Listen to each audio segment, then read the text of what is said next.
بسم الله الرحمن الرحيم. أيها الإخوة الأعزاء، السلام عليكم ورحمة الله وبركاته. بعد مضي ما يقرب من 40 يوما على تعليق التظاهرات والاعتصامات نتيجة التعهدات التي أعطيت إلينا من قبل الحكومتين المركزية والمحلية، بعد مضي هذه الفترة من الزمن لم نرى شيئا مذكورا على أرض الواقع، وعليه نرسل الرسالتين الآتيتين. الرسالة الأولى إلى الحكومة المركزية وبالخصوص إلى السيد رئيس الوزراء. سيادة رئيس الوزراء، أرسلت من طرفك لجنة وزارية مفوضة بالصلاحيات للنظر في مطالب الجماهير وتنفيذها، فجاءت هذه اللجنة وتفاوضت معنا، ومنذ ما يقرب من 20 يوما لم نرى أثرا للتعهدات التي أعطتها اللجنة الوزارية إلا بشيء لا يستحق الذكر واقعا. وبدل أن ترسل لنا التطمينات في تنفيذ المطالب، أرسلت لنا رسالة يأس.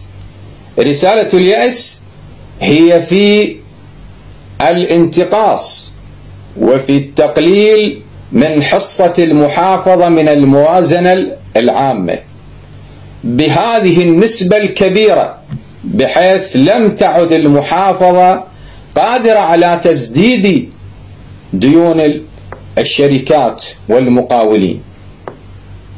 فكيف ستنفذ هذه المحافظة المشاريع والخدمات التي أعطتنا عهدا ووعدا في إنجازها خلال الفترة المقبلة؟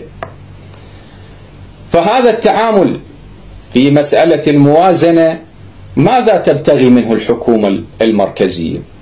نحن لا نفهم لغة التجاذبات السياسية بالعنوان الذي يتداول بين الساسة الموجودين على دفة الحكم. هذه التجاذبات نحن لا نفهمها وبعيدون عنها، ونريد توضيحات ونريد تطمينات.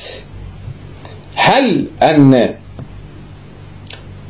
تعامل الحكومة المركزية في قضية الموازنة مع المحافظات وخصوصا محافظات الجنوب وبالأخص البصرة وراءه ما وراءه، هل هو رسالة لنا بأن مطالبكم ذهبت أدراج الرياح، فنقول سيادة رئيس الوزراء إذا كانت هذه اللجنة وهذه الوعود مجرد ذر الرماد في العيون، فنقول لكم إن عيوننا باتت عصية على الرماد فلا يشوش عليها هذا الرماد رؤيتها.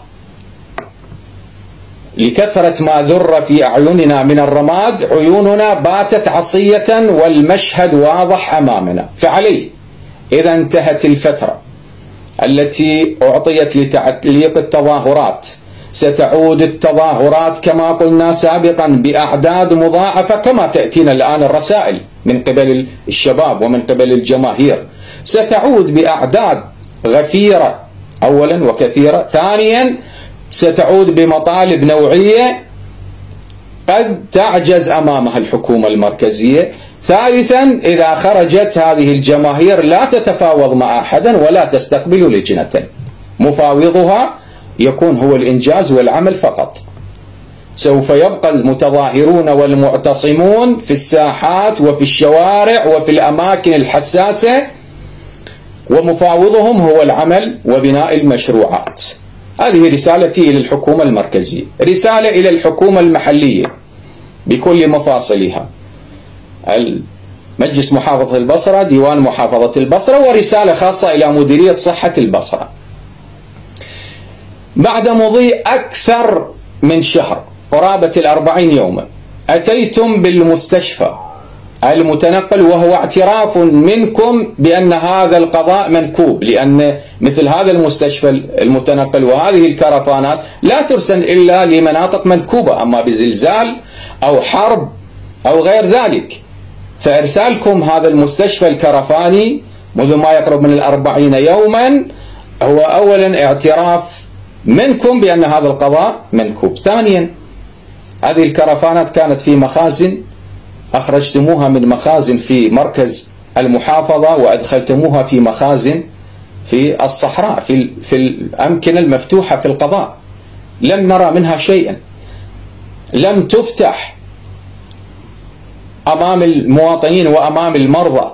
فعليه نحن نمهلكم هذا الأسبوع، إما أن تكملوا إجراءات هذا المستشفى ويصبح الدوام فيه رسمي ويراجع فيه المواطنون، أو ترجعوه إلى حيث كان. لسنا محلا للسخرية والاستهزاء. الآن الكثير من الناس، كثير من المراقبين يسخرون منا ويستهزئون بنا بسبب هذه الكرفانات المتواضعة والبائسة. فعليه خلال هذا الأسبوع إما أن تكمل الإجراءات ويعمل هذا المستشفى على تواضعه حتى يكتمل المستشفى الذي وعدنا ببنائه، أو تسحب هذه العربات الكرفانية ولا حاجة لنا بها. الأمر الثاني إلى مجلس محافظة البصرة بالخصوص، أيضا خلال هذا الأسبوع إذا لم يتم حسم